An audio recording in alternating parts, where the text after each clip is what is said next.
Quddiem il-kriżi tal-immigrazzjoni l-gvern jibqa' totalment fil-muta, lanqas dwar l-aħħar wasla ma qal xejn u kellu jkun net news li jiżvela dak li seħħ ftit qabel tluħ ix-xemx. Fil-fatt kien l-ħabta tal-4:30 ta' filgħodu meta waslu Malta aktar immigranti, grupp li kien jikkonsisti minn madwar 33 persuna. Jidher li dawn l-immigranti sejħu għal għajnuna wara li waqfet id-dajsa li kienu fuqha u sabu ruħhom f'diffikultà. L-immigranti ddaħlu Malta mill-EFM fix-xatt tal-Isla fejn saru l-kontrolli neċessarji sakemm ittieħdu b'xarabank lejn ċentru ta' detenzjoni.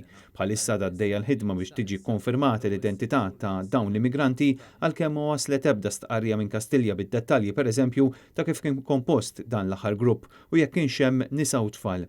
Dan l-aħħar każ isegwi l-wasla ta' grupp ieħor ta' 94 immigrant illi ddaħlu Malta tnejn fil-għaxija wara li kienu salvati mill-Forzi Armati ta' Malta. Dawn huma l-istess immigranti li l-maġġoranza assoluta tagħhom ittestjaw pożittivi għal coronavirus u issa qed jinżammu f'iżolament. Bħala total fl-aħħar 7 xhur f'pajjiżna daħlu l fuq minn 1800 immigrant. Dan fil-waqt li matul dan ix-xahar biss kellna 4 gruppi ta' immigranti li ddaħlu f'pajjiżna. Dawn huma l-waslit li nafu bihom għaliex hemm membri tal-EFM milli qed jgħidulna li hemm sansitra operazzjonijiet oħrajn ta' salvataġġ illi ħadd ma qal xejn dwarhom.